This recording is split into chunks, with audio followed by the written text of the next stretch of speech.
All right, gang, Richard here for another Haltech workshop feature. Today I'm in Campbellfield at JDM Industries to say g'day to my mate Ender.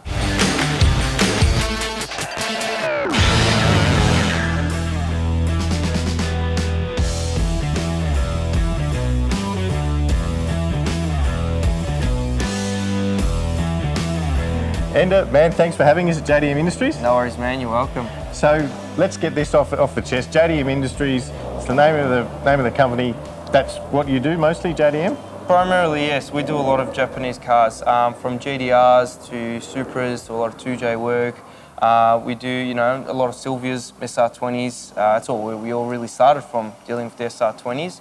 But we have mainly, lately, been working on the Fords, a lot of the XR6 turbos. I noticed there's an XR6 here on the hoist. Yeah? That's correct, yeah. The FGs are very popular. The BA, BFs are sort of slowly phasing out, Yep. but the FGs are, yeah. Is it something popular. you're seeing a lot more of in the Melbourne scene, that Ford turbo? Definitely, Yeah? definitely. And you're doing more of that now? Of course. Look, I mean, we just sort of offer it to our customers. A lot of our customers almost have both, a bit of both. Yep. One of our customers will have a Japanese performance car and he'll have an FG turbo as a daily car where he wants some mods and some tuning done on it, and we like to offer So that. are we going to see a name change to like Aussie JDM Industries? No, definitely not. Well, no. sticking with the JDM stuff, I can see like S-Chassis, GTRs, that sort of thing around here. Yeah. Is there one brand that you deal with? Is it Nissan or? No, I wouldn't say that, no, because we love our 2Js. So, I mean, I wouldn't say that we just stuck with GDRs and Nissans, but we do specialise. We started off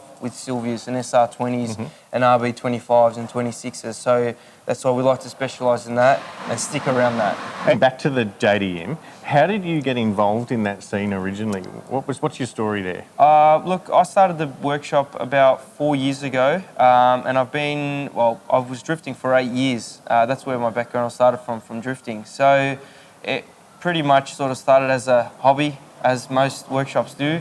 And then we've carried it over. Well, I've carried it over myself as a business, purely for the fact that originally I started because I had no trust in many workshops.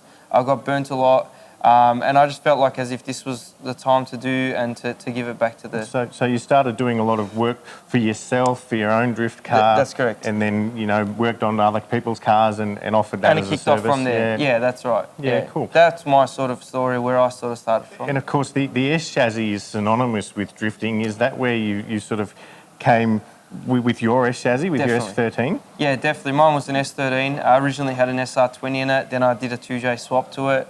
And I mean, yeah, look, the drifting has always been S-Chassis, some Skylines and stuff like that. And that's what it all kicked off with.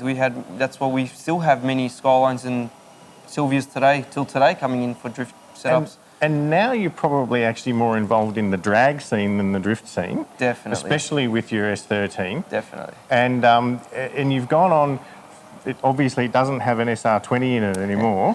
You've gone for a 2J, which I suppose has broken a couple of hearts. Why? What's the reasoning behind that? Look, I mean, ever since I pretty much quit drifting a few years back, I needed something else. I could have just stick around doing nothing. I still need to stick around cars, and I've always had a heart for the drag cars. I've always had a passion for street cars. So I said, you know what, I'm going to build my own car that's orientated around the street car, that hasn't got all race spec, Lexan windows and stripped interior and stuff. I wanted a street car that runs quick times. We wanted to go with the 2J because I knew ever since I'd done the swap from SR20 to a 2J, I've never looked back again. And now currently with my new setup, it's making somewhere around 1300 horsepower at the wheels, and that's good for a high 7-second pass at the moment. Currently I'm building a new 3.3 stroker for the car now, and then eventually with the new Elite 2500 I'm planning on putting in, I want to put it towards a low 7, potentially even a high 6. I don't know where the finish of it is, so we'll see how we go. Of course, this is the car we're talking about here. Yes. Would you mind giving us a rundown on it? Yeah, of course.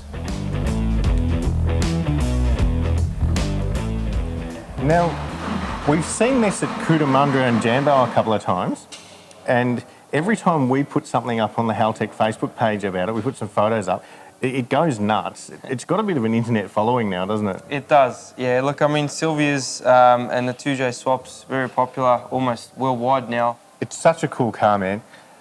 So obviously this proves that you can build a full-on drag package. Is this the sort of thing that you offer your customers, or is it more of a street thing? Oh, definitely. No, we offer the drag package for a lot of our customers.